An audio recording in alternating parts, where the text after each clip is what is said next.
অনেক মানুষের কাছে আপনারা হয়তো এরকম কোনো কথা শুনে থাকতে পারেন যে তাদের পরিবারে কোনো না কোনো বিষয় নিয়ে অলওয়েজ অশান্তি লেগেই থাকে। একটা অশান্তি হয়তো কোনোভাবে শেষ হয়, ঠিক তার কিছুদিনের মধ্যে আবার অন্য কোনো বিষয় নিয়ে ঝামেলা অশান্তি লেগে থাকে। আবার সেটাও যদি কোনোভাবে সলভ হয়েও যায়, তার কিছুদিন পরে আবার অন্য কোনো একটা বিষয় নিয়ে সমস্যা হতে থাকে।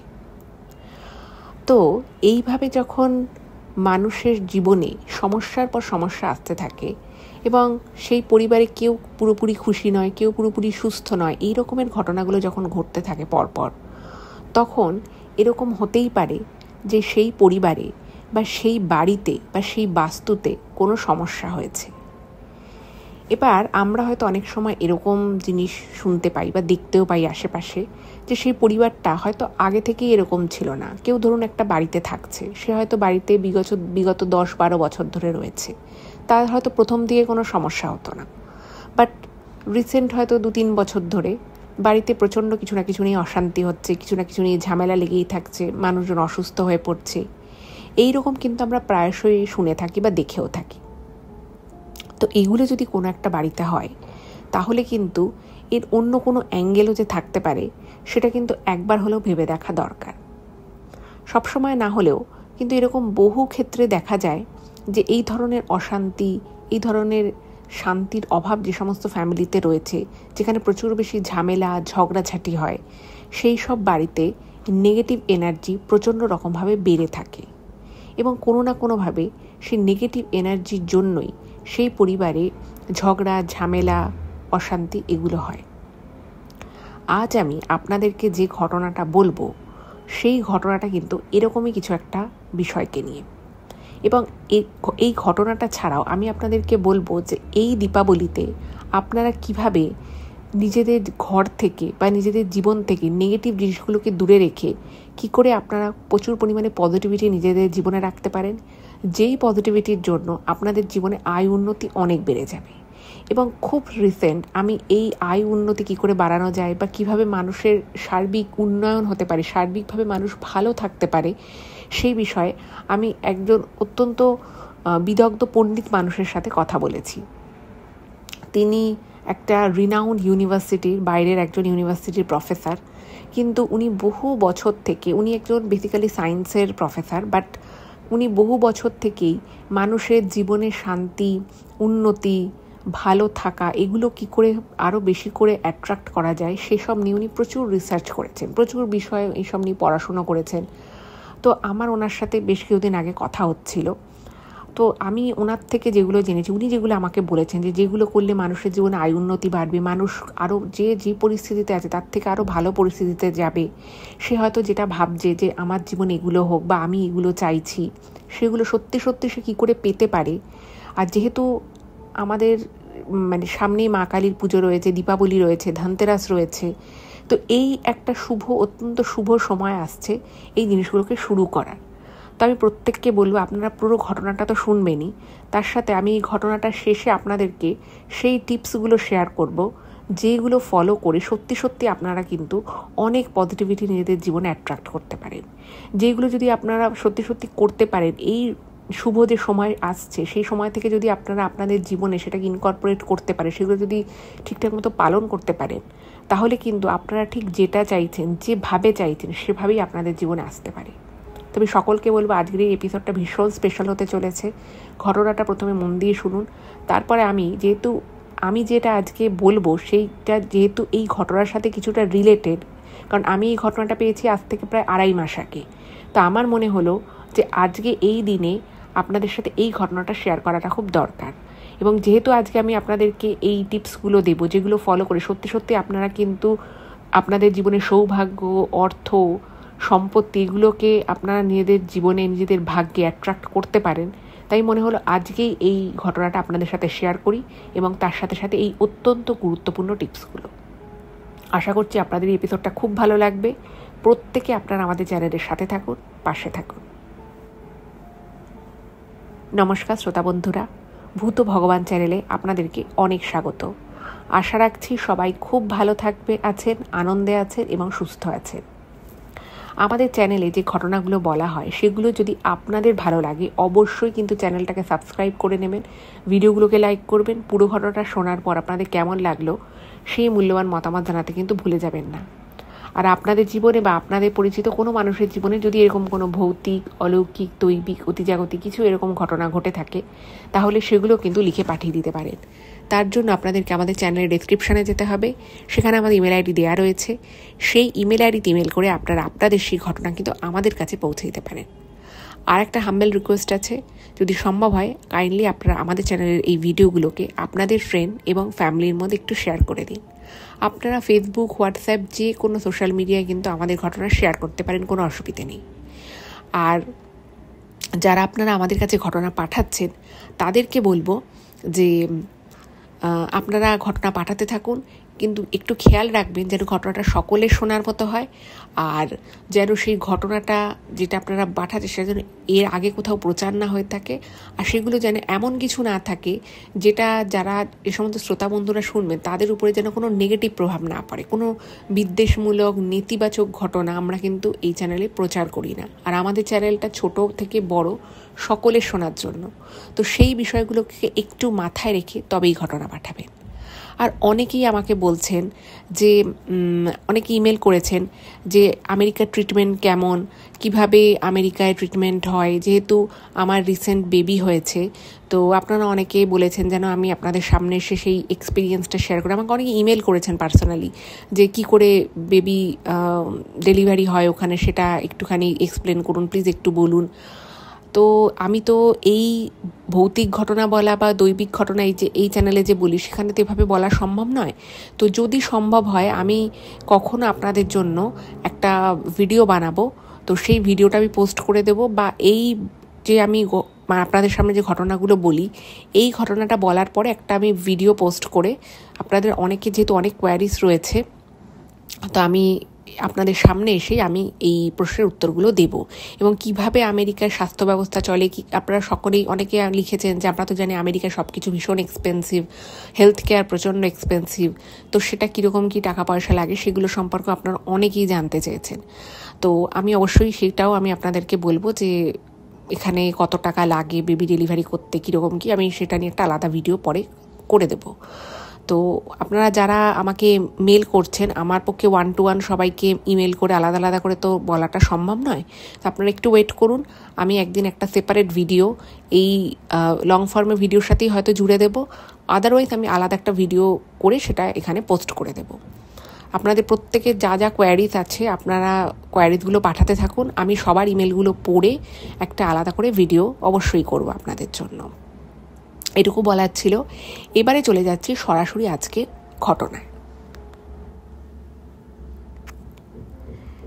এখন আমি যে ঘটনাটা আপনাদের সামনে বলতে চলেছি সেই ঘটনাটা আমাকে আজকে লিখে পাঠিয়েছে শান্তনুবাবু।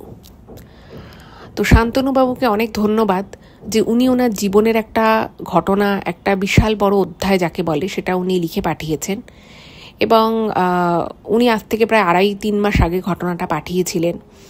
যেহেতু ঘটনাগুলোকে মানে কোন ঘটনাটা বলবো কোন ঘটনাটা বলবো না সেটা নিয়ে বাছাই করতে একটু সময় লেগে যায়, আর রিসেন্ট টাইমে আমি একটু বেশি বিজি হয়ে গেছি, তো সেই জন্য আমার একটু সময় লেগে গেল ঘটনাটা আপনাদের সামনে বলতে।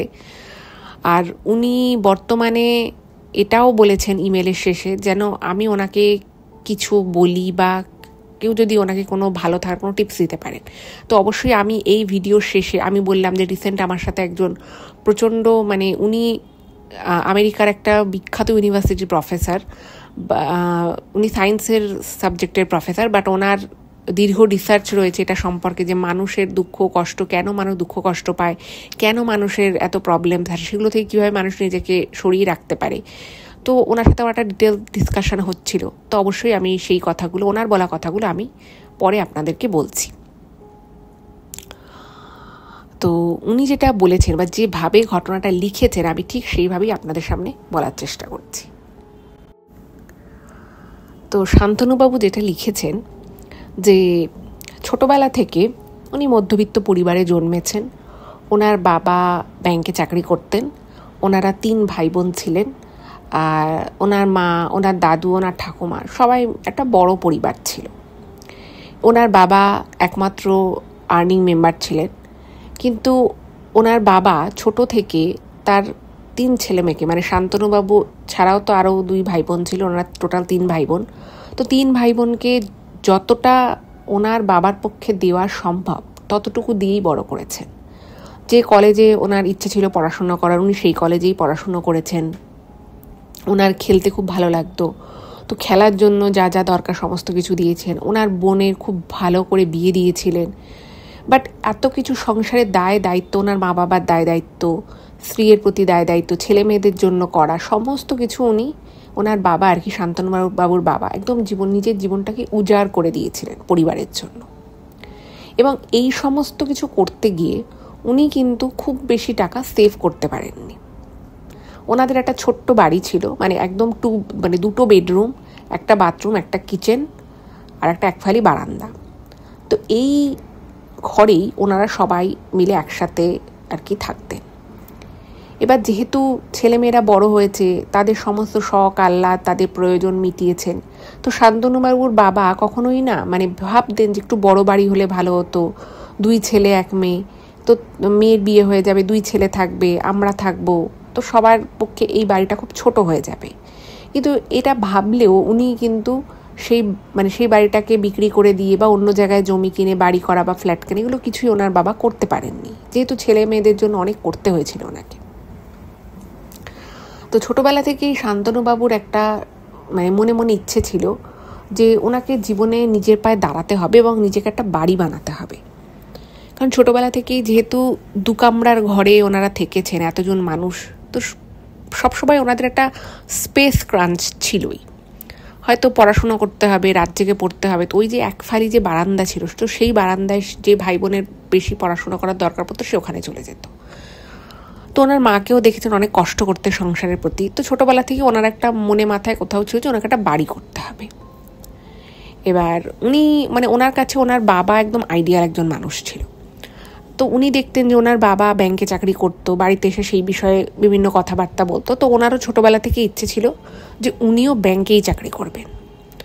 তো সেই মতো উনি আস্তে আস্তে কলেজ পাশ করার পরে উনি পড়াশুনো করতে থাকেন, এবং পড়াশুনো করার পরে উনি সত্যি সত্যি ব্যাংকে একটা চাকরি পেয়ে গেলেন, সরকারি ব্যাংকে। মোটামুটি সেই ব্যাংকে চাকরি পাওয়ার জন্য ওনাকে 2.5-3 বছর কষ্ট করতে হয়েছে। এবার ব্যাংকে যখন উনি চাকরি পেলেন, কয়েক মাস পরই ওনার মনে হলো যে না, এবার আমাকে বাড়ি করার দিকে মনোনিবেশ করতে হবে। তো ভালো কথা, সেই সময় তো ওনার হাতে খুব বেশি টাকা আসতো না, আর কিছু টাকা সংসারেও দিতে হতো। তো যাই হোক, সেরকম করেই উনি একটা বাড়ি কিনলেন। মানে বাড়ি প্রথমে কিনেছিলেন বলতে একফালি জমি, এবং সেই জমিতে একটাই ঘর ছিল আর একটা বাথরুম ছিল, বাকি কিছু ছিল না।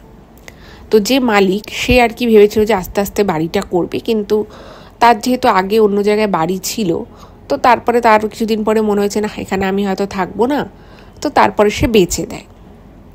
এবং সেই জায়গাটাও যে খুব বিশাল বড় ছিল তা নয়। তো শান্তনুবাবু প্রথমেই ভেবে নেন যে আমি এইখানে একটা বড় দেখে বাড়ি করব, মানে অ্যাটলিস্ট তাতে 3টে বড় বড় ঘর থাকবে, শোয়ার ঘর, বেডরুম থাকবে, এবং তার সাথে যেরকম যা থাকে, মানে চিরকাল ওনাদের একটা অসুবিধা হয়েছে যেহেতু একটা বাথরুম ছিল। তো উনি ভাবলেন যে না, আমাকে একটা বাথরুম করলে হবে না, আমি বাড়িতে হলে তো 2টো বাথরুম রাখবো। মানে যা হয় আর কি, মানুষ ছোটোবেলা থেকে যে সমস্যাগুলো দেখে বড় হয়, যে প্রবলেমসগুলো সে ফেস করে, সে যখন তার ভিতরে যখন সেই এবিলিটিটা আসে যে সে খরচা করতে পারবে, তো সবার আগে সে সেই প্রবলেমগুলোকেই ফোকাস করে যে না, আমার এই প্রবলেমগুলো আমি ছোটোবেলায় ফেস করেছি, তো আমি এই জিনিসগুলোকে সলভ করব। তো উনি সেরকমভাবেই 3টে ঘর, 2টো বাথরুম, একটা বড় কিচেন, একটা বড় বারান্দা মতো বা ফ্যামিলি স্পেস যেটাই আপনি বলুন, সেরকম একটা জায়গা করে, মানে বলা যেতে পারে উনি ওনার মানে টোটাল বাড়িটা করতে ওনার 6-7 বছর লেগে গেছে, মানে পুরো বাড়িটাকে কমপ্লিট করা। মানে একটু একটু করে উনি করতেন, কারণ ওনার তো খুব বেশি স্যালারি ছিল না। কোনোবার হয়তো উনি 2টো ঘর করলেন, কোনোবার হয়তো শুধু ঢালাই করলেন, একবার রং করলেন, এরকম করে ওনার 7 বছরটা মানে হয়ে গেল পুরোপুরি বাড়িটাকে রেডি করতে। এবার ততদিনে ওনার বিয়েরও সময় চলে এসেছে। তো বাড়ি থেকে বললো যে ঠিক আছে, একেবারে তাহলে বিয়ে করে বউ নিয়ে ওখানে সেটেল হবে। এবার ওই বাড়িতে যখন আর কি ওনার বিয়ে থা হলো, ততদিনে ওনার দাদু ঠাকুমা দুজনেই গত হয়েছেন। তো এই বাড়িটাতে ওনার আর কি বাবা মা ভাই এরা আছে। তো শান্তনুবাবু সবার কথা চিন্তা করেই বাড়িটা করেছিলেন, যে আমি বাড়ি করছি তো তাতে কি হয়েছে, আমার মা বাবা আমার ভাইও চাইলে সে থাকতে পারবে। তো উনি একটা এরকম কোনো ভাবনা চিন্তার কথা বলেন। তো তখন শান্তনুবাবুর বাবা বলে যে দেখ, তোর ভাইও তো চেষ্টা করছে সে নিজের পায়ে দাঁড়ানোর, তো এখন যদি আমরা এই বাড়ি ছেড়ে চলে যাই, বাড়িটা হয়তো মানে আস্তে আস্তে পুরনো হয়ে যাবে, লোকজন কেউ না থাকে, কী হবে বাড়িটা ফাঁকা রেখে। তো বলে যে আমরা তোর বাড়িতে যাতায়াত করবো, তো আপাতত তোরাই থাক, আমরা পরবর্তী সময় যখন মনে হলো 5 দিন 10 দিন 1 মাস গিয়ে হয়তো থেকে এলাম। আর বাড়ি দুটোর মধ্যে ডিস্টেন্স যে খুব বেশি তা নয়, ওই ধরুন আধা ঘন্টার ডিস্টেন্স এরকম। এবার এদিকে তখন মানে যখন ওনার আর কি বিয়ে হয়, তখন ওনার ভাইও জাস্ট কাজে ঢুকেছে। তো ভাই বলে যে দেখ দাদা, তুই বাড়ি করেছিস খুব ভালো কথা, আমরা যাবো থাকবো, কিন্তু আমাকেও তো জীবনে কিছু করতে হবে। আমি যদি এখন ওই বাড়িতে গিয়ে উঠি, হয়তো আমার 2 দিন পরে মনে হবে বাহ ভালো বাড়িতে আছি, সব কিছু সুযোগ সুবিধা পাচ্ছি, আমার হয়তো নিজের জন্য কিছু করতে ইচ্ছা হবে না, তো আমাকেও সেটা করতে হবে। তো সেই জন্য শান্তনুবাবু ওনার স্ত্রীকে নিয়ে বিয়ের পরে এই নতুন বাড়িতে শিফট করে গেলেন। আর মাঝে মধ্যে ওনার মা বাবা আসতেন থাকতেন, কখন ওনার ভাই এলো থাকলো এরকম। এবার ওই বাড়িটাকে মানে খুব বেশি উনি ভিতরে যে খুব ইন্টেরিয়ার করিয়েছিলেন পয়সা খরচা করে, বা খুব বাড়ির ভিতরে যে খুব দামি দামি আসবাব রেখেছিলেন তা কিন্তু নয়, কারণ উনি ওনার স্বল্প ক্ষমতার মধ্যে যেটুকু সম্ভব ছিল উনি সেটাকুই করেছিলেন। কিন্তু ঘরগুলো বড় বড় ছিল, বড় বড় জানলা, বেশ সুন্দর খোলা মেলা ছিমছাম সুন্দর একটা বাড়ি। এবার ওই বাড়িতে উনি বিয়ে হয়ে ওনার বউকে নিয়ে উঠলেন, ওনারা সংসার শুরু করলেন। আস্তে আস্তে 5 বছর কেটে গেল ওই বাড়িতে। ওনার সেই সময় একটা 2.5 বছরের বাচ্চা মেয়ে রয়েছে, মানে বেশ সুখের সংসার। মাঝে মধ্যে ওনার মা বাবা এসে থাকে, ততদিনে ওনার ভাই আবার অন্য মানে মাঝে মধ্যে কাজের জন্য দূরে চলে যেত, তো সেই সময়টা আবার এই শান্তনুবাবুর বাবা মা এসে ওনাদের সাথে এই বাড়িতে থাকতেন। খুব সুন্দর কিন্তু ওনারা একটা ফ্যামিলি লাইফ লিড করছিলেন, কোথাও কোনো প্রবলেম ছিল না।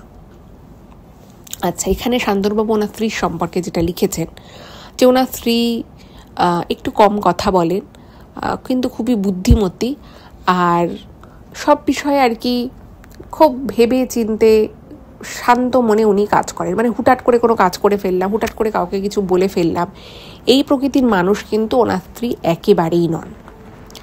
আর ওনার স্ত্রীর সাথে ওনার যথেষ্ট ভালো সম্পর্ক, যথেষ্ট ভালো বোঝাপড়া, খুবই আর কি একটা সুন্দর মানে ভালো বন্ডিংয়ের ফ্যামিলি বলতে যেটা বোঝায় একদম এক্সাক্ট সেরকম। এইবারে ওনার বিয়ে হয়েছে, বিয়ের পরে 5 বছর যখন হলো তখন ওনার 2.5 বছরের মেয়ে রয়েছে।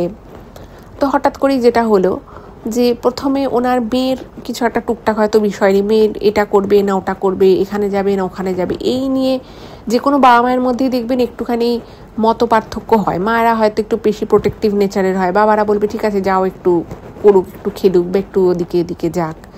এইরকম টুকটাক মানে ডিফারেন্সেস ইন অপিনিয়ন সেটা হয়েই থাকে, এটা কিন্তু খুব একটা মানে বিগ ইস্যু নয়, তাই না? তো এইরকম টুকটাক হতো। তো এটা না আস্তে আস্তে মানে ওনার মেয়ের যখন 2.5 বছরের একটু বেশি, মানে ওই 3-3.5 যখন এজ, তখন না এই জিনিসগুলো আস্তে আস্তে আরও বাড়তে থাকে। এবার যখন থেকে শান্তনুবাবুর বিয়ে হয়েছে, তো বিয়ের পরে উনি ওনার স্ত্রীকে নিয়ে এই নতুন বাড়িতে এসেছিলেন, সেখানে প্রচুর কাজ ছিল, সমস্ত কাজ কিন্তু খুব গুছিয়ে ধৈর্য ধরে ওনার স্ত্রী করতেন। বিয়ের পরে যখন প্রথম আর কি সমস্ত এলেন, তখন মাথার উপরে কেউ সেভাবে ছিল না গাইড করার মতো, পুরো ঘর সংসারটাকে নিজে হাতে মানে যাকে বলে গুছিয়েছেন। বাচ্চা হওয়ার পরে বাচ্চার সমস্ত কাজকর্ম করা সব কিছু কিন্তু ওনার স্ত্রী খুব ভালোভাবে হাসি মুখে করেছেন। কিন্তু যখন আর কি দেখলো যে বাচ্চার ওই 3-3.5 বছর বয়স হয়েছে, তখন থেকে দেখছে যে মানুষটা বাচ্চা হওয়ার পরপরও কখনো জোরে কথা বলেনি, কখনো বিরক্ত হয়নি, কখনো কোনো প্রবলেম হয়নি, সে না হঠাৎ করে একটু একটু করে চিড়চিড়ে হয়ে যাচ্ছে, একটু মেজাজ খারাপ হয়ে যাচ্ছে, মাথা গরম হয়ে যাচ্ছে। যেখানে ওনার স্ত্রী কখনো মাথা গরম করতেন না, সেই স্ত্রী হয়তো একটু রেগে গিয়ে কথা বলছে, এইরকম। এবার প্রথম যখন এই জিনিসগুলো হওয়া শুরু হয়, তো উনি ভাবলেন যে এটা স্বাভাবিক, এটা হতেই পারে, এটার মধ্যে খুব অস্বাভাবিক কিছু তো নেই, ঠিক আছে। তো উনি এগুলোকে ইগনোর করতেন, আর ওনার স্ত্রীকে একটু করে স্পেস দিতেন যে ঠিক আছে, ওর হয়তো সারাদিন বাচ্চাটাকে সামলে হয়তো একটু মাথা গরম হয়ে যায়, ঠিক আছে। আর উনি যেটা ওনার স্ত্রীকে চিনেছিলেন, যে ওনার স্ত্রী কিন্তু প্রচণ্ড বাস্তববাদী একজন মানুষ, প্রচণ্ড আর কি অ্যাডজাস্ট করতে পারে। তো তার হঠাৎ করে মনে হলো যে তার মেয়ে অনেক বড় স্কুলে পড়বে, আর সেই স্কুলটা ওনাদের বাড়ি থেকে অনেকটা দূরে।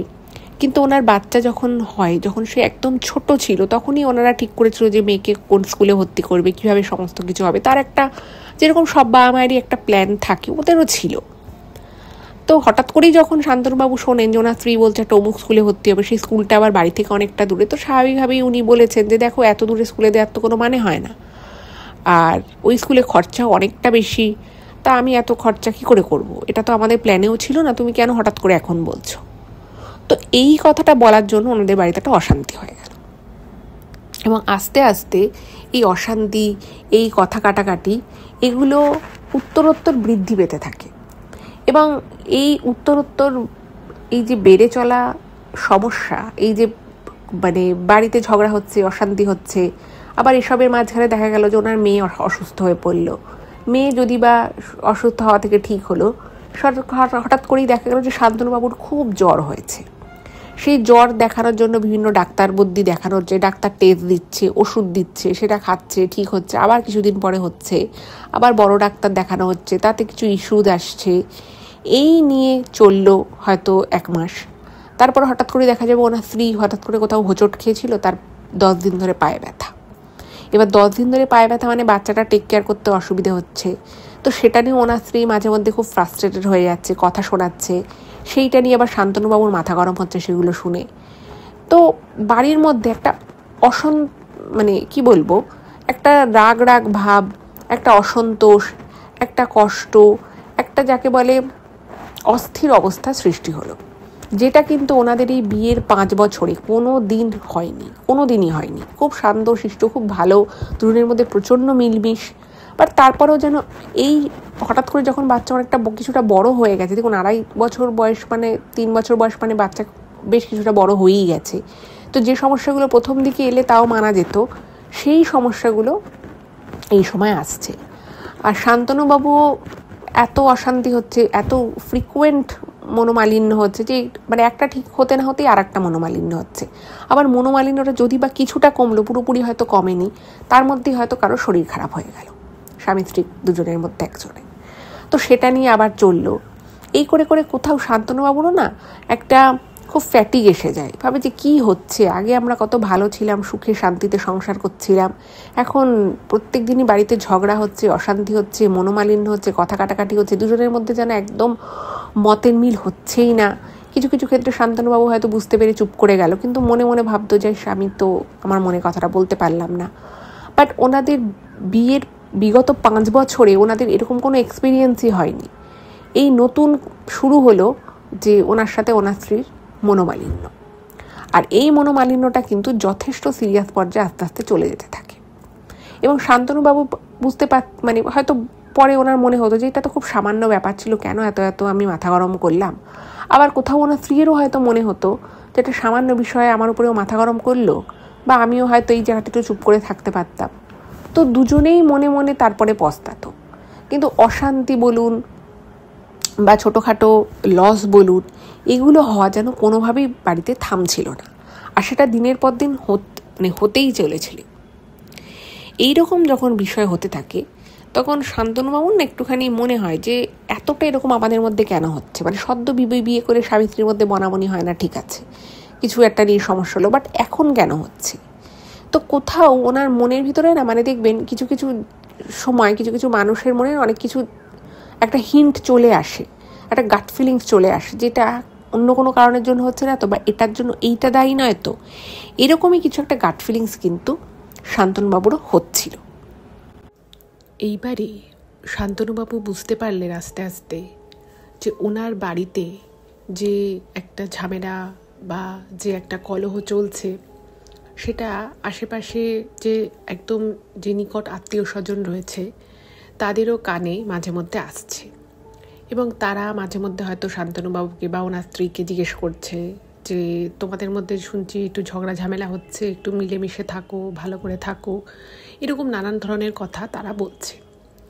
এবার তাদের কথাগুলো শুনে কোথাও যেন ওনার মনে হয় যে আত্মীয় স্বজনরা হয়তো ওপর ওদের ভালোর জন্য বলছে বা এমন করে বলছে যাতে ওরা ভবিষ্যতে ভালো থাকে, নিজেদের মধ্যে ঝগড়া অশান্তি কম হয়, কিন্তু কোথাও যেন এই আত্মীয় স্বজনগুলোই একটু যেন শান্তি পাচ্ছে বা তাদের যেন মনে হচ্ছে বা বেশ হয়েছে, ভালো হয়েছে, এরকম টাইপের। দেখবেন আপনি যদি খারাপ থাকেন, অনেক মানুষ হয়তো আপনার সামনে এরকম একটা বিহেভ করবে যে তারা আপনার খারাপ থাকাটা জেনে তাদেরও কষ্ট হচ্ছে, তাদেরও খারাপ লাগছে।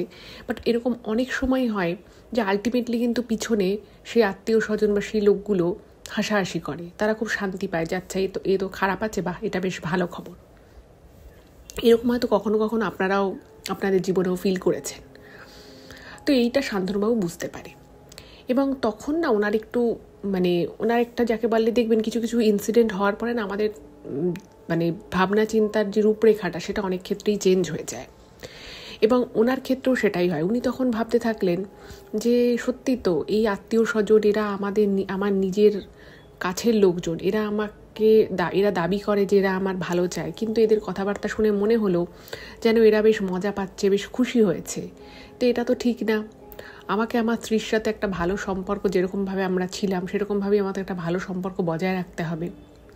তো উনি তখন কি করলেন, উনি নিজের ভিতরে অনেক পরিবর্তন আনলেন। উনি ওনার স্ত্রীকেও বোঝালেন যে দেখো আমরা ভালোভাবে থাকি, আমরা তো একে অপরকে ভালোবাসি, আমরা স্বামী স্ত্রী, আমরা কেন ঝগড়া শান্তি করছি। তো ওনার স্ত্রীও কিছুটা বুঝলো, বাট ওই যে হয় না যে সিচুয়েশন অনেক সময় হাতের বাইরে চলে যায়। তো তখন শান্তনুবাবু ঠিক করলেন যে না, আমি নিজে শান্ত থাকবো, আমি নিজেকে কন্ট্রোল করব, দেখি এবার ব্যাপারটা কি হয়। তো উনি দেখলেন যে ওনাদের মধ্যে ঝগড়া অশান্তিটা আগের থেকে অনেক কমে গেল, কিন্তু হঠাৎ করেই ওনার স্ত্রী, যে একজন সুস্থ সবল মানুষ, সে না হঠাৎ করে খুব অসুস্থ হয়ে পড়া শুরু হলো। ওই যে ঝগড়া অশান্তির যে একটা পিরিয়ড চলছিল সেটা যদি বা কিছুটা হলেও কাটলো, এরপরে শরীর নিয়ে টানাপোড়েন শুরু হলো। ওনার স্ত্রীর মাঝে মধ্যে শরীর খারাপ হয়ে যেত, মাঝে মধ্যে শান্তনুবাবুর শরীর খারাপ হয়ে যেত, না হলে ওনার বাবা মায়ের কিছু একটা হতো। এই করে কিন্তু আবার ওনাদের মানসিক শান্তিটা নষ্ট হতে লাগলো। তো সব কিছু বিষয়টাকে মাথায় রেখে শান্তনুবাবুর মনে হলো যে না, এই ব্যাপারটা নিয়ে একটুখানি চিন্তা ভাবনা করতে হবে। তো উনি তখন কলেজ স্ট্রিট থেকে কিছু বই কেনেন, যে বই দিয়ে আর কি ওনার না মনে হচ্ছিল যে কিছু তো একটা চেঞ্জ হয়েছেই আমাদের মধ্যে, আমাদের পরিবারের মধ্যে। তো উনি কিছু বই কেনেন এবং সেই বইতে উনি বিভিন্ন ধরনের বিষয় সম্পর্কে পড়েন, যে অনেক সময় গৃহ অশান্তির কারণ কি হতে পারে। তো কিছু নিজের চারিত্রিক পরিবর্তন করতে হবে, সেগুলো উনি পড়েন, তো সেগুলো উনি করা শুরু করেন। বাট তাছাড়া উনি জানতে পারেন যে অনেক সময় এই নজর লাগা বিষয়টা যেটা হয় সেটা হয়তো সবার ক্ষেত্রে হয় না, কিন্তু কিছু কিছু মানুষের ক্ষেত্রেই নজর লাগা বিষয়টা কিন্তু হয়। এবং যেহেতু শান্তনুবাবু খুব গরিব জায়গা থেকে উঠে এসেছে, উনি যা করেছেন নিজের কষ্ট করে, অর্থ উপার্জন করে নিজেকে আজকে এই জায়গায় দাঁড় করিয়েছেন, এই বিষয়টা যে অনেক আত্মীয় স্বজন বা আশেপাশের লোকেদের বেশ চক্ষুশূল হয়েছে সেটা কিন্তু উনি বুঝতে পেরেছিলেন।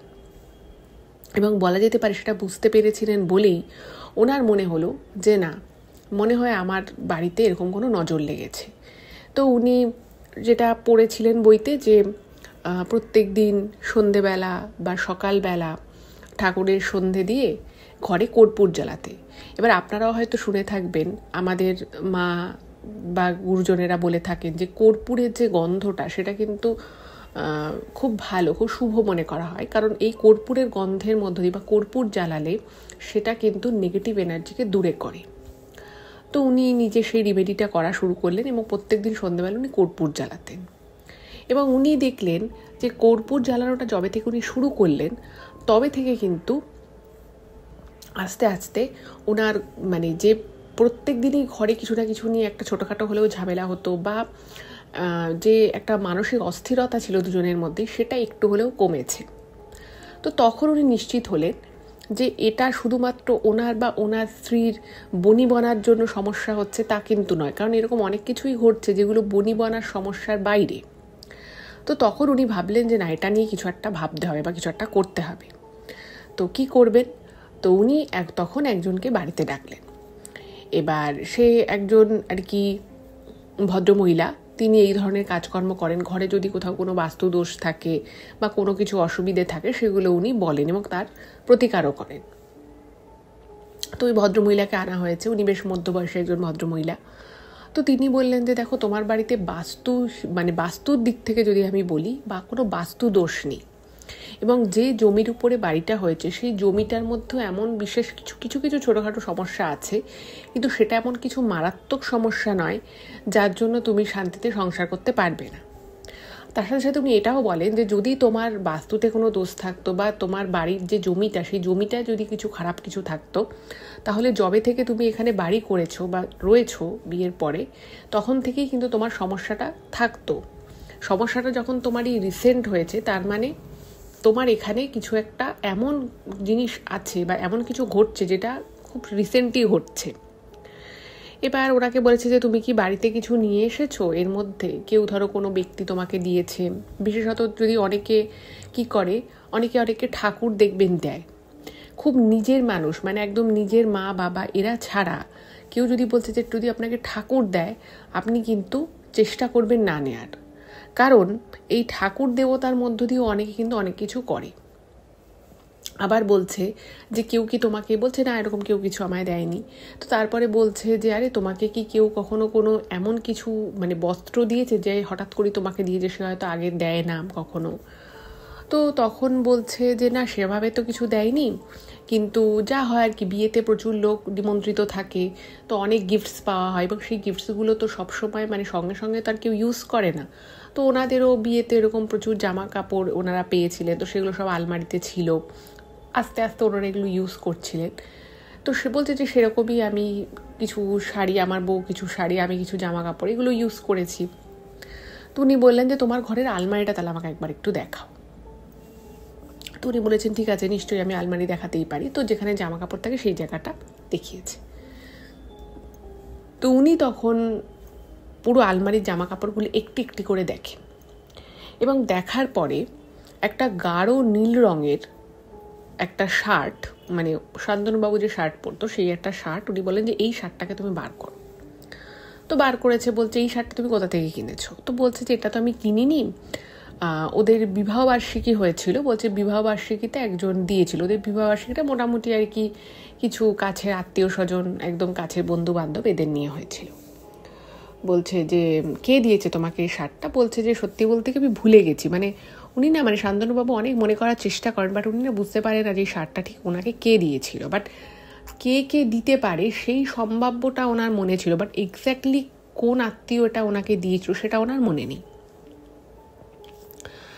তো উনি বলেন যে এই শার্টটা তুমি আমাকে দিয়ে দাও, আর এটুকু জেনে রাখো তোমার বাড়ির মধ্যে একটা খুব শক্তিশালী নেগেটিভ এনার্জিকে কেউ চালান করেছে, অন্য জায়গা থেকে তাকে আনা হয়েছে, এবং তাকে তোমার ওই এই যে জামাটা রয়েছে, যে জামাটা গিফট করেছিল, সে বিভিন্ন ধরনের ক্রিয়া আদি করে ওই জামাটা তোমাকে দিয়েছে, এবং সেই যে জামাটা তোমাকে দিয়েছে এবং তুমি যে জামাটা গায়ে দিয়েছো, এই গায়ে দেওয়ার মাধ্যমে তুমি সেই জিনিসটাকে একদম ঘরের মধ্যে দেখবেন যে কোনো মানুষের বাড়িতে যে আলমারি থাকে, সেখানে মানুষ টাকা পয়সা রাখে, সেখানে মানুষ ভ্যালুয়েবল জিনিস রাখে, দেখবেন সেখানে মানুষের যা আর কি যেটুকু যে জিনিসগুলো মনে হয় যে না এটার অনেক সময় হতে পারে জিনিসটা হয়তো দাম খুব বেশি না, কিন্তু তার ইমোশনাল ভ্যালু অনেক বেশি, সেটাও মানুষই করে আলমারিতে রাখে।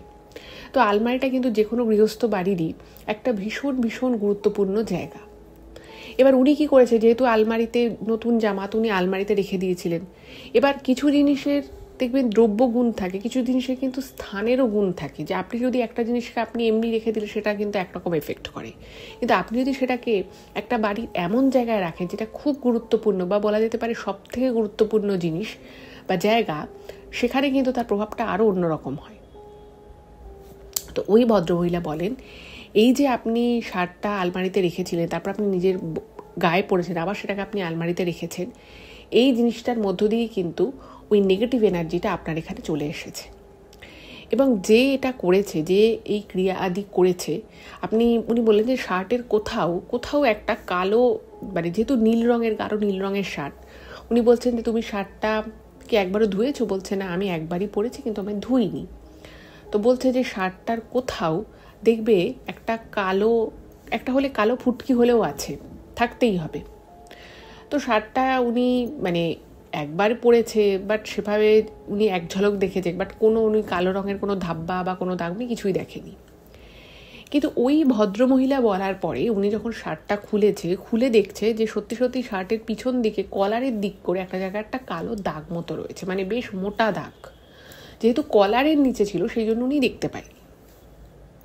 উনি তখন বলল যে আমি যা ভাবছিলাম একদম তাই, মানে তুমি যেটা পড়েছো তোমার মধ্য দিয়ে ওই যে ভয়ঙ্কর যে নেগেটিভ এনার্জিটা আছে, মানে অ্যাকচুয়ালি এটা ক্ষতি করার জন্য, কারোর সুখী দাম্পত্য জীবনকে নষ্ট করার জন্য এই ধরনের ক্রিয়া আদিগুলো করা হয়। এবং এই ক্রিয়া আদি করলে আস্তে আস্তে শুধুমাত্র দাম্পত্য কলহ বাঁধে তা নয়, মানুষের আর্থিক অবনতি হয়, মানুষের মনের শরীর স্বাস্থ্যে সব কিছুরই অবনতি হয়, সুখ শান্তি সমস্ত কিছু জলাঞ্জলি যায়, সবই মানে এই টাইপেরই বিষয়গুলোই হয়ে থাকে। এবং সত্যি সত্যি শান্তনুবাবু আর ওনার স্ত্রী ভাবছেন যে আমাদের ক্ষেত্রেও তো এগুলোই হচ্ছিল। তো উনি বললেন যে জামাটা আমায় দিয়ে দাও, আমি এটাকে এমনি এভাবে যদি তুমি ফেলে দাও তাহলে কিন্তু এটার প্রভাব নষ্ট হবে না, এটাকে এই শার্টটাকে এই জিনিসটা থেকে মুক্ত করতে হবে, তারপরে এটাকে যা করার করতে হবে, তারপরে ঘরে শান্তি প্রতিষ্ঠার জন্য হয়তো একটা শান্তিযজ্ঞ করতে হতে পারে। এবার এগুলো শুনে না ওনারা সত্যি বলতেই প্রচণ্ড অবাক হয়েছেন, কারণ ওনারা সমস্ত আত্মীয় স্বজনকে খুব বিশ্বাস করতেন। আমরা প্রত্যেকেই বিশ্বাস করি, মানে কেউ তো আর ভাবতে পারে না যে কেউ কারোর বিয়েতে বা এরকম জন্মদিন হোক বা বিবাহবার্ষিকী হোক তাতে নিমন্ত্রণ করা হয়েছে, সেখানে প্রচুর মানুষ অনেক গিফট নিয়ে আসে, মানুষ সেগুলো খুব সরল সাদাসিধে মনে ব্যবহারও করে। কিন্তু তার মধ্য দিয়ে যে কোনো মানুষ, খুব নিম্ন রুচিসম্পন্ন মানুষেরা যে অন্যের ক্ষতি করার জন্য যে কিছু কাজকর্ম করে রাখতে পারে, এটা তো সত্যি বলতে কি আমরা কেউ ভাবতেই পারি না। সেম ওয়েতে ওনারাও ভাবতে পারেনি, শান্তনুবাবুও ভাবতে পারেনি যে ওনারই কোনো আত্মীয় এই কাজটা করতে পারে। যাই হোক, তো উনি নিয়ে গেলেন এবং নিয়ে যাওয়ার পরে উনি সেখানে যজ্ঞ করে উনি বলেছিল যে আমি এই শার্টটা যা করার আমি করে দেবো, আর তোমাদেরকে আমি বলবো যে শান্তিযজ্ঞ করতে হবে কি হবে না। যাই হোক, তো ওনারা বলছে যে তার মানে যা হয়েছে হয়েছে, আর কোনো ক্ষতি তোমাদের এরপরে মানে এই দিনের পর থেকে তোমার কোনো ক্ষতি হবে না তোমাদের পরিবারের। তো অদ্ভুতভাবে এই জিনিসটা যবে থেকে ওরা জানলো বা যবে থেকে ওই শার্টটা ওই ভদ্রমহিলা নিয়ে চলে গেলেন, তো তারপর থেকেই না ওনার এবং ওনার স্ত্রী যেন একটুখানি হালকা ভাব অনুভব করছে, মনে হচ্ছে যেন হ্যাঁ আগে মানে একদম আগের মতো না হলেও অনেক কিছুই মনে হচ্ছিল যেন একটু হালকা লাগছে, পুরো ঘরের অরাটা যেন একটুখানি ভালো লাগছে, এরকম একটা পজিটিভ ফিলিংস ওনারা পায়। তো ওনাদেরকে আর কি কন্ট্যাক্ট করার কথা ছিল প্রায় 1 সপ্তাহ পরে, বাট তার 2 দিনের মধ্যেই শান্তনুবাবুর কাছে ফোন আসে ওই ভদ্রমহিলার। উনি তখন বলেন যে আমি তোমাকে যেটা বলছি সেটা শোনো, তুমি এবং তোমার স্ত্রী যত দ্রুত সম্ভব, ওনার বাড়ি হচ্ছে আসামে, তো বলছে যে ওনার বাড়ি অ্যাকচুয়ালি আসামে, আর ত্রিপুরাতেও এক জায়গায় ওনার বাড়ি রয়েছে।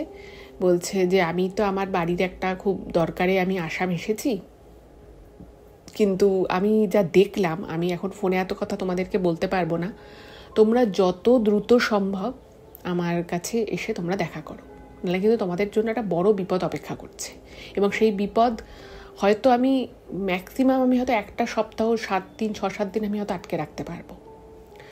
তো ওনারা তো প্রচণ্ড ভয় পেয়ে যায়। তো স্বামী স্ত্রী দুজনেই পরের দিনই আর কি আসামের উদ্দেশ্যে বেরিয়ে যায়। তো ওখানে ওনার বাড়ি রয়েছে, একটা ছোটো আশ্রম মতো রয়েছে, তো ওখানে ওরা যায়। তো তখন বলছে যে কি হয়েছে, তো ওনাকে না মানে সবাই আর কি ওখানে রানিমা বলতো আর কি।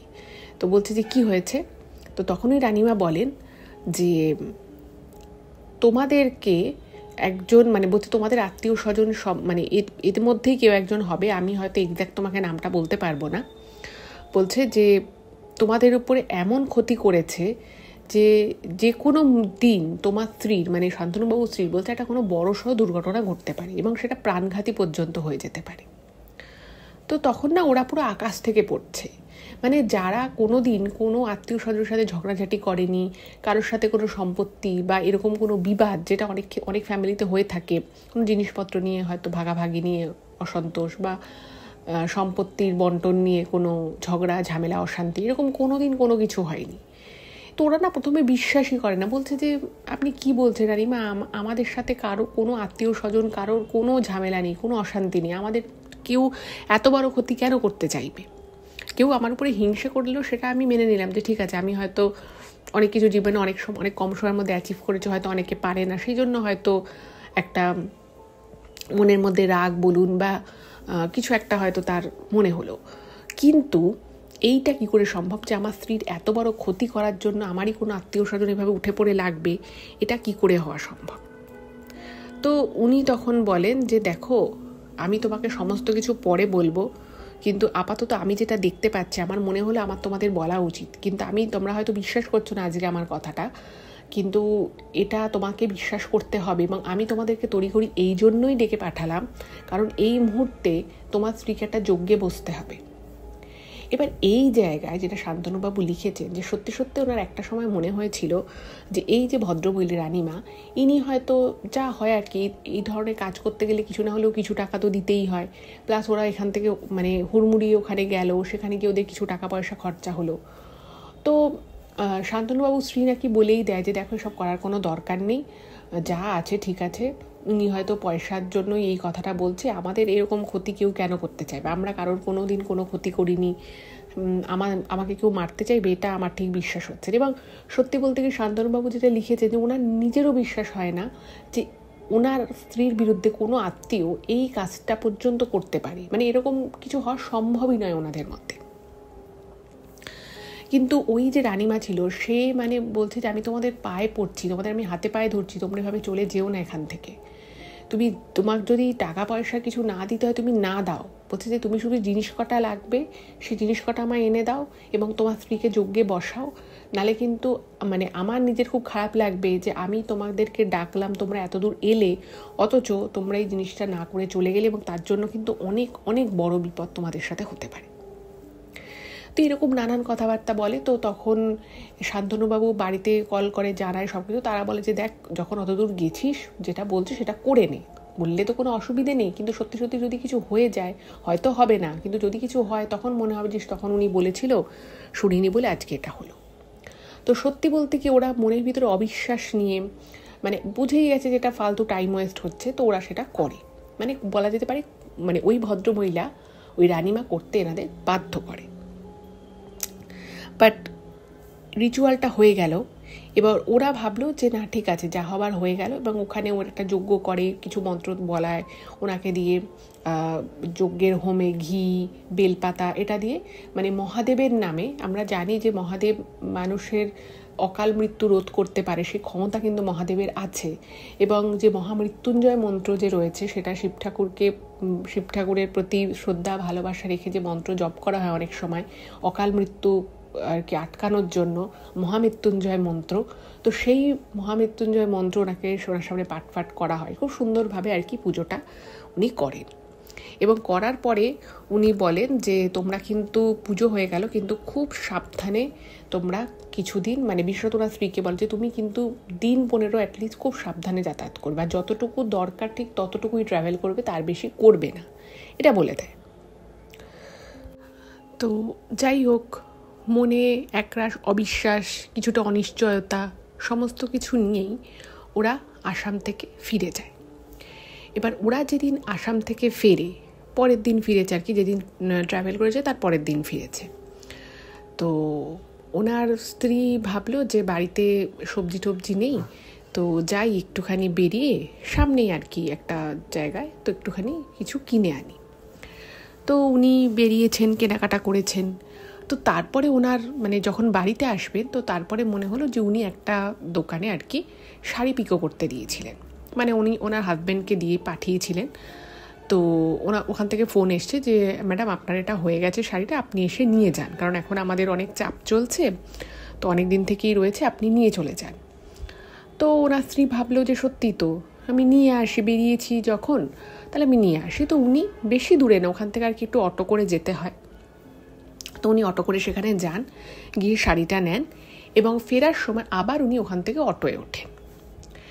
এবার অটো থেকে যখন উনি আসছেন, মানে অটোয় করে যখন উনি আসছেন আর কি, জাস্ট ওনার মানে বাড়িতে যেখানটা আর কি উনি নামবেন অটো থেকে, ঠিক সেই জায়গাটা আসার মিনিট 2-3 আগে মানে অটোটার পাশ দিয়ে একটা বড় বাস, মানে ওটা বাস রুট ছিল, ওটা একটা বড় বাস, একদম মানে গা ঘেঁষে, মানে অটোটার পারে গা ঘেঁষে জাস্ট বেরিয়ে গেল।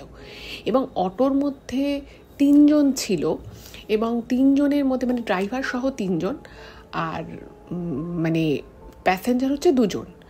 আর যে দিকটায় ওই শান্তনুবাবুর স্ত্রী বসেছিল বাসটা কিন্তু ঠিক সেদিক দিয়েই অটোটাকে জাস্ট ওভারটেক করে, মানে জাস্ট একটুর জন্য কিন্তু উনি বেঁচে গেছিলেন। মানে যদি সামান্যতম টাচ হতো তাহলে অন্য প্যাসেঞ্জারের হয়তো কিছু হতো না, কারণ সে পিছনে বসেছিল, কিন্তু ওনার স্ত্রীর কিন্তু আর একটু হলেই একটা বড়সড় দুর্ঘটনার কবলে উনি পড়তেন, ওনার হয়তো বড়সড় কিছু হয়েও যেতে পারত। এই জিনিসটা যখন হয় ঠিক সেই মুহূর্তে ওনার মনে হয় ওই রানীমায়ের কথা। তো উনি তখন রীতিমতো থরথর করে কাঁপছে, এবং ওই ঘটনায় আশেপাশে লোকজন জড়ো হয়ে যায় যে অটোটায় লাগলো, কিন্তু অটোটা ঘ্যাস করে ব্রেক চেপে দাঁড়িয়ে গেছে। তো তখন উনি ভাবলেন যে আরেকটু হলে তো আমার হয়তো জীবনটাই আর থাকতো না। তখন উনি বুঝলেন যে উনি যে তখন যে ওনাদের হাতে পায়ে ধরেছিল যে তোমরা এই পুজোটা করো, তুমি এই যজ্ঞে বসো, এটা আমি মিথ্যে বলছি না, তোমার একটা বড় ফাড়া রয়েছে, তখন উনি বিশ্বাস করলেন। মানে তখন ওনার মনে হলো যে সত্যিই তো আজকে যদি আমি ওই যজ্ঞটা হয়তো না করতাম তাহলে হয়তো আজকে আমি বেঁচে থাকতাম না। এবং শান্তনুবাবু যখন এই ঘটনাটা শুনলেন উনিও প্রচণ্ড ভয় পেয়ে যান, এবং সঙ্গে সঙ্গে উনি সেই রানীমাকে ফোন করে উনি ক্ষমা তো দুজনেই ক্ষমা চায়, বলে যে আমাদের ভুল হয়ে গেছে, আপনি আমাদের ভালোর জন্য এতটা করলেন, এতটা ভাবলেন, কিন্তু আমরাই ভুল করেছি।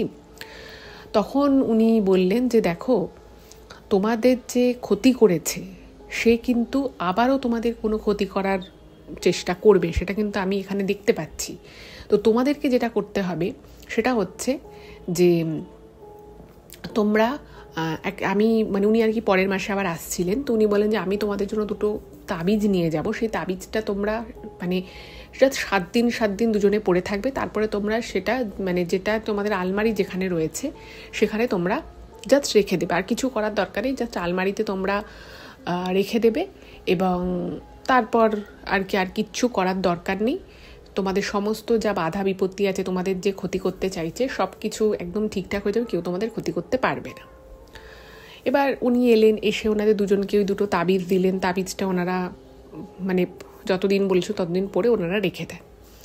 কিন্তু শান্তনুবাবুর মনে মাথায় কোথাও একটা ঘুরছিল যে এইরকম ক্ষতি কোনো আত্মীয় কেন করবে, এবং যেটা ওনারা জানতে পারেন যে কেন ক্ষতি করবে বা কী জন্য ক্ষতি করছে, সত্যিই তো একজন আর একটা আত্মীয় সে কেন একটা অন্য আত্মীয়ের ক্ষতি করবে, তার মধ্যে এত বড় ক্ষতি। তো মানে ওই রানীমাকে জিজ্ঞেস বললো যে কে করছে এটা, আপনি যখন এত কিছু বলতে পারলেন তাহলে এটাও বলে দিন, তাহলে আমাদের খুব সুবিধা হয়। তো তখন নাকি উনি যেটা মানে বলেছিল, মানে উনি সরাসরি বলেননি, উনি বলেছিল মানে শান্তনুবাবুকে বলে যে তোমারই খুব নিকট একজন আত্মীয় যে তোমার সম্পর্কে দিদি হয়, সেই কিছু করেছে, তার বড় চুল রয়েছে, এরকম আর কি উনি একটা ধাঁধার মতো করে বলেছিলেন। তো উনি এটুকু বলেছে আমি আর এর থেকে বেশি কিছু বলবো না, আর আমি তোমাদের যা দিয়ে দিয়েছি তাতে তোমাদের কিন্তু আর কেউ ক্ষতি করতে পারবে না। তার সাথে বলেছিল যে তোমরা কিন্তু রোজ মানে যখন সমস্যা, সকালে হলে সকালে বা রাতে হলে রাতে, তোমরা দুজনেই কিন্তু সেই হনুমান চালিসা পাঠ করবে, এবং এর ফলে কিন্তু তোমাদের আরও যে বাধা বিপত্তি আছে সেগুলো সব চলে যাবে। আর প্রত্যেক সোমবার বাড়িতে হলেও কিন্তু মহাদেবের উদ্দেশ্যে তোমরা মহাদেবের প্রণাম মন্ত্র উচ্চারণ করে জল ঢালবে দুজনেই। তো ওরা সেটা করা শুরু করে, তো সব কিছুই করছে, কিন্তু শান্তনুবাবু ওনার স্ত্রী ভাবছে যে কে হতে পারে। তো ওনারা তখন আস্তে আস্তে মানে ব্যাপারটার ওই উনি ধাঁধার মতো বলেছিল, যা চুল লম্বা মানে গায়ের রং শ্যামলা, দিদি মতো হয়, এরকম একটা কিছু উনি বলেছিলেন। তো তখন উনি বুঝতে পারলেন যে ওনার পিসির এক মেয়ে রয়েছে, তো সেই মেয়ে কাজটা করেছে। এবং তখন ওনারা বুঝতে পারে যে ওই যে জামাটা দেওয়া, মানে ওনারা যে ভেবেছেন যে এই কয়েকজন আত্মীয়ের মধ্যে তারাই এই কাজটা করেছে, তো ওরা সব বুঝতে পারে যে ব্যাপারটা কে করেছে এবং কিভাবে করেছে। কিন্তু এইটা বুঝতে পারলেও শান্তনুবাবু বা ওনার স্ত্রী এই ব্যাপারটা বুঝতে পারে না যে এই জিনিসটা করলো কেন। দেখুন, যে কোনো একটা কাজের পিছনে একটা মোটিভ থাকে, তাই না? তো কেন করেছে সেটা বুঝতে পারছে না। তো অনেক চিন্তা ভাবনা ওনারা এই বিষয়টা নিয়ে করা শুরু করে যে কেন করতে পারে, কি এমন ব্যাপার আছে যেটার জন্য আমাদের এত বড় ক্ষতি করছে। বাট যেটা জানা যায় সেটা কিন্তু প্রচণ্ড রকমভাবে শকিং একটা বিষয়। সেটা হচ্ছে যে এই যে শান্তনুবাবু, তিনি তার মানে এটা আর কি এমন একটা বিষয় যেটা আর কি শান্তনুবাবু সচরাচর কাউকে বলতেন না, ওনার বাবা মাও কাউকে বলতো না। তো ব্যাপার হচ্ছে যে শান্তনুবাবু কিন্তু ওনার বাবা মায়ের মানে বায়োলজিক্যাল সন্তান নয়, ঠিক আছে? ওনাদেরই এক আত্মীয়া ছিলেন, মানে অ্যাকচুয়ালি শান্তনুবাবুর যে অরিজিনাল বাবা মা, বায়োলজিক্যাল যারা বাবা মা, প্রথম কথা হচ্ছে ওনার যে বায়োলজিক্যাল বাবা, সে আর কি যখন শান্তনুবাবুর মা গর্ভবতী ছিলেন তখনই তাকে ছেড়ে চলে যায়, ঠিক আছে? এবং তখন আর কি ওনার বাবা মায়ের তখনও বিয়ে হয়নি, এবং যখন ওনার মা ওনাকে জন্ম দেয়, তো তার সেই সময় জোর জবরদস্তি আর কি বিয়ে করানো হয়েছিল।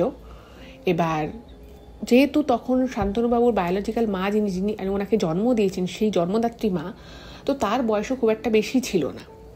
এবার গ্রামের মধ্যের ব্যাপার, তো পরিবার মানে গ্রামে জানাজানি হয়ে যাবে, বদনাম হবে, এই সমস্ত বিষয় যখন হয়, তো এনারা ছিল মানে শান্তনুবাবুকে যে বাবা মা কি পালন পোষণ করেছে, তারা এদের আত্মীয় হতো।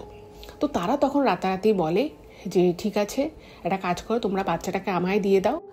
তো সেই সময় ওনার মানে বাচ্চাটাকে দিয়ে দেওয়ার পরে বাচ্চাটির যে মা আর কি শান্তনুবাবুর যে জন্মদাত্রী মা, তাকে এক জায়গায় পাঠিয়ে দেওয়া হয়। তো সেই সময় তার ঠিকমতো চিকিৎসাও হয়নি, সমস্ত কিছুই খুব খারাপ ছিল, তার হেলথও খুব একটা ভালো ছিল না, তার বয়সটাও কম ছিল।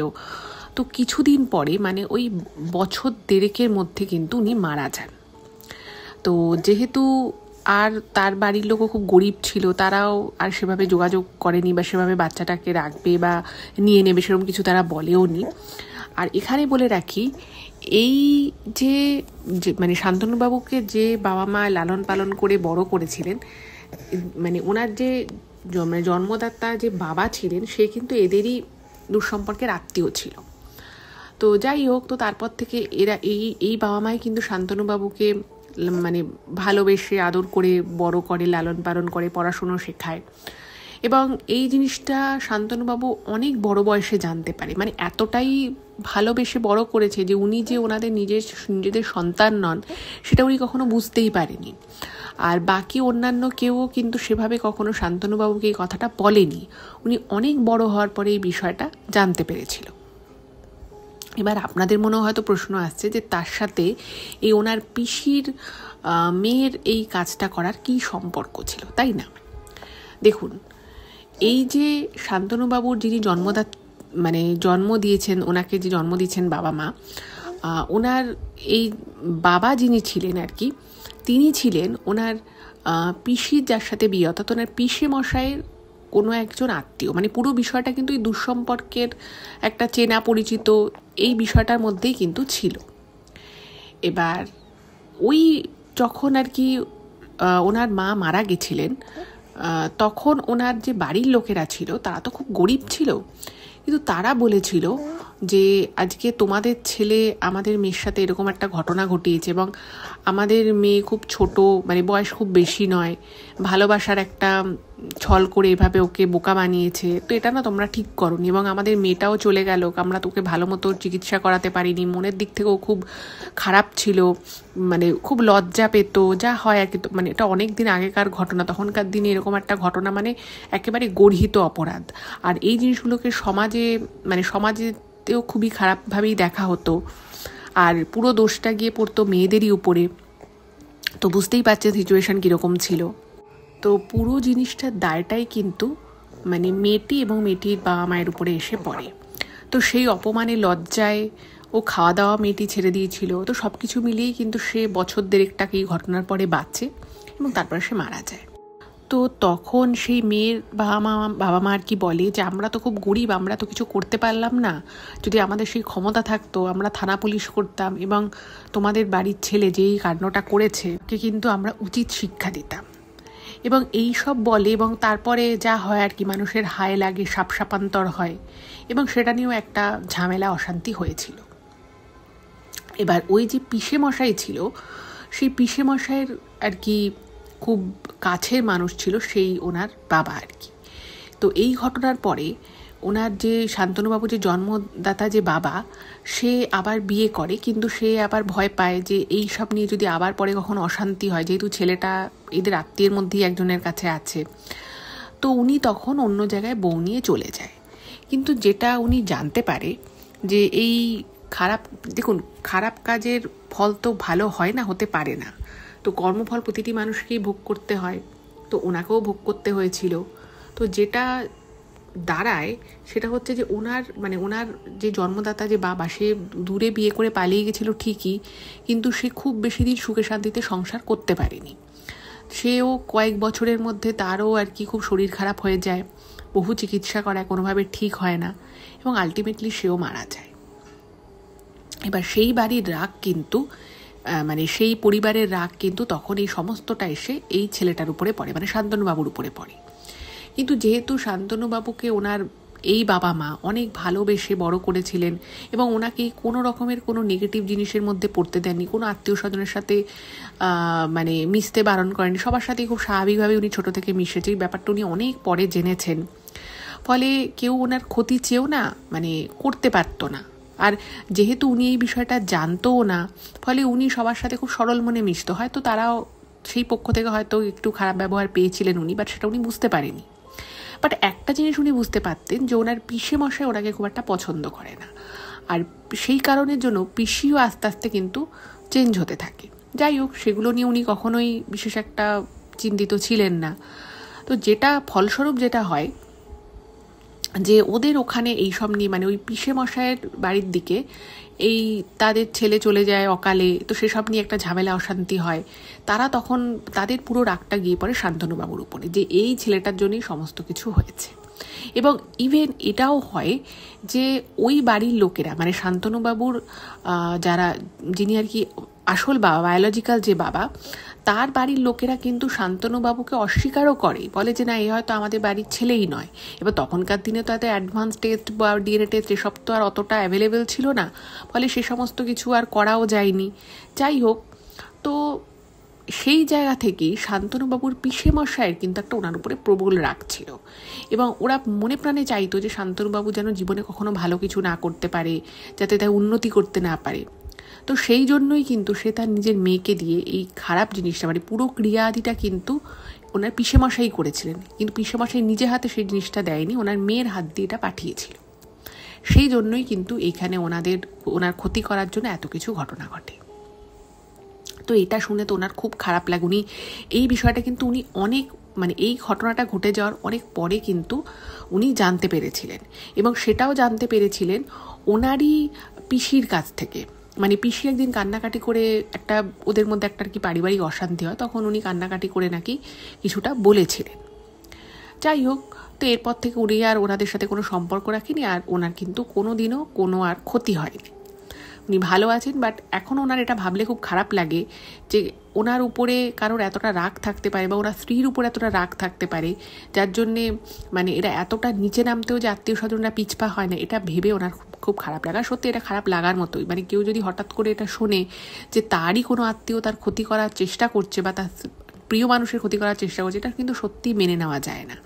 কিন্তু এখানে একটা জিনিস বলি, ভগবান না সব কিছুই দেখে। দেখুন, যে পিসেমশাই তার মেয়েকে ব্যবহার করে ওনারকে বা ওনার স্ত্রীর ক্ষতি করার চেষ্টা করেছিল, বাট দেখুন এমনই লীলা, ওনার সেই পিসির যে বড় মেয়ে, তারও কিন্তু সংসার খুব একটা সুখের হয়নি, তারও কিন্তু দাম্পত্য জীবন খুব একটা সুখের ছিল না।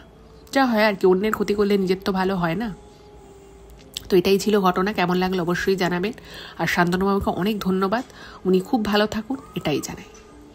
এবার আমি আপনাদেরকে বলবো, এই যে একটা শুভ সময় আসছে, দীপাবলি, ধনতেরাস, মা কালী পুজো, সেই সময় আমি আপনাদেরকে বললাম যে কি করে আপনারা আপনাদের আয় উপায় বাড়াতে পারেন, শ্রীবৃদ্ধি ঘটাতে পারেন, সংসারের শান্তি বজায় রাখতে পারেন, সেইটা আমি আপনাদেরকে বলবো। এটা কিন্তু আমার কথা নয়, প্রথমেই বলে দিচ্ছি। আমার সাথে আমি বললাম এক প্রফেসরের কথা হয়েছে, এবং তিনি এইসব বিষয়ে তার যথেষ্ট রিসার্চ রয়েছে, পড়াশুনো রয়েছে, এবং উনি একজন সায়েন্স বেসড কথাবার্তা বলেন। তো বিষয়টা কিছুই নয়, যাদের বাড়িতে মা কালীর পুজো হয়, বা যারা ধরুন কোথাও পুজো দেন, অবশ্যই ভক্তি ভরে দেবেন। এবং মা কালী তো মা দুর্গারই আর এক রূপ, তিনি সমস্ত অসুর বিনাশকারী মহাশক্তি। তো তাকে যদি আমরা খুব ভালোবাসতে পারি, তার যদি আমরা উপাসনা করতে পারি, তাকে যদি আমরা স্মরণ করতে পারি, তাহলে মা তো এমনিই সমস্ত নেগেটিভ এনার্জি থেকে আমাদেরকে উদ্ধার করুন বলে আমার বিশ্বাস। আর একটা যেটা ব্যাপার সেটা হচ্ছে যে আমি একটা টোটকা আপনাদেরকে বলবো, যেটা আর কি এটা টোটকা ঠিক বলা যায় না, এটা একটা পুজোরই অঙ্গ বলা যেতে পারে। কিন্তু তার আগে আমি আপনাদেরকে বলি যে প্রত্যেকে না আপনারা সমস্ত কিছু নেগেটিভ থেকে নিজেদেরকে দূরে রাখবেন। সেটা হতে পারে একটা খুব সামান্য নেগেটিভ কমেন্ট, ধরুন আপনি একটা কিছু দেখলেন, সেটা হয়তো অতটাও নেগেটিভ নয়, বা সেখানে হয়তো আপনার কোনো নেগেটিভ কমেন্ট না করলেও চলে, বা নেগেটিভ কথা না বললেও চলে, বা না ভাবলেও চলে। সেখানে কিন্তু অবশ্যই আপনি নিজেকে সরিয়ে রাখবেন, কারণ একটা নেগেটিভ কথা, একটা নেগেটিভ কমেন্ট, একটা নেগেটিভ চিন্তাভাবনা মানুষকে কিন্তু অনেকটা অন্ধকারের দিকে ঠেলে দেয়। এটা কিন্তু আমরা বুঝতে পারি না। দেখবেন যারা কোনো কিছু হলেই খুব নেগেটিভ কথা বলে, খারাপ কিছু বলে, তাদের সাথে কিন্তু দেখবেন বা তাদের সারাউন্ডিংয়ে নেগেটিভ জিনিসটা কিন্তু খুব তাড়াতাড়ি হয়ে যায়। তো সবসময় খুব ভালো থাকুন, পজিটিভ চিন্তাভাবনা করুন, সব কিছুকে ভালোভাবে দেখার চেষ্টা করুন, মানুষকে সম্মান দেওয়ার চেষ্টা করুন, দেখবেন আপনার সাথেও ভালো হবে। ভগবান নিশ্চয়ই আপনার সাথে থাকবে। কারোকে হিংসে করা বা কারো সম্পর্কে নেসেসারি খারাপ কথা বলা, এগুলো থেকে এড়িয়ে চলুন। আর একটা যেটা ব্যাপার সেটা হচ্ছে যে দীপাবলির দিন বা দীপাবলি থেকে ধনতেরাসের যেদিনই আপনি আর কি বাড়িতে যারা আপনি মা লক্ষ্মীর পুজো করেন, বা এমনিও যারা জাস্ট সে অর্থে পুজো না করলেও প্রত্যেকের বাড়িতে প্রায় মা লক্ষ্মী, শ্রী গণেশজির ছবি বা মূর্তি কিছু তো আছেই। তো সেই দিনে আপনার একটা লাল কাপড়ে একটা শুকনো হলুদের একটা বা দুটো হলুদের গাঁঠ, কড়ি, ধনে, মা লক্ষ্মীর খুব পছন্দের জিনিস ধনে, তারপরে একটা কয়েন, সেটা এমনি কয়েনও হতে পারে বা রূপোর কয়েন, সোনার কয়েন, যার যেরকম আছে, হ্যাঁ, তারপরে কর্পূর, এই কয়েকটা জিনিস নিয়ে একটা পুটলি বাঁধবেন। এবং পুটলি বেঁধে সেটা আপনার যেখানে ঠাকুর আছে, যে সিংহাসন হোক বা ঠাকুর ঘর হোক, সেখানে ঠাকুরের সামনে রাখলেন। ধনতেরাসের দিনটা পুজো টুজো হয়ে গেল, বা আপনি যদি সে রাতে পুজো নাও করেন, এমনি নর্মাল জল মিষ্টি দিয়ে পুজো দিলেন, ধূপকাঠি জ্বালালেন, প্রদীপ জ্বালালেন। পরের দিন কিন্তু আপনারা আপনাদের আলমারিতে, যেখানে আপনারা টাকা পয়সা রাখেন, সেখানে রেখে দিতে পারেন। এটা কিন্তু খুব শুভ বলে মানা হয়। এবং এই প্রত্যেকটা জিনিসের কিন্তু আলাদা আলাদা দ্রব্যগুণ আছে। তো এইটা যদি আপনারা করেন, আমি বিশ্বাস যে আপনাদের কিছু না কিছু পজিটিভ আপনাদের সাথে হবেই। ওই জিনিসটা বানিয়ে, ওই পুটলিটা বানিয়ে তার সাথে একটু সবুজ এলাচও দেবেন। তো সেই সব কিছু জিনিস দিয়ে একটা পুটলি বানিয়ে আপনারা কিন্তু সেটা ধনতেরাসের দিন আপনাদের ঠাকুর ঘরে বা সিংহাসনে রাখবেন, ঠাকুরের কাছে। এবং পরের দিন সেটাকে আপনারা আপনাদের আলমারিতে, যেখানে আপনারা টাকা পয়সা বা এই ধরনের ভ্যালুয়েবল জিনিসপত্র রাখেন, সেখানে রেখে দেবেন। এটা খুব শুভ বলে মানা হয়। এর ফলে আপনাদের সার্বিক শ্রীবৃদ্ধি হবে। এবং প্রতিটা জিনিসেরই তো এক একটা দ্রব্যগুণ আছে। তো এই প্রত্যেকটা জিনিসেরই কিন্তু আলাদা আলাদা বিশেষ দ্রব্যগুণ আছে।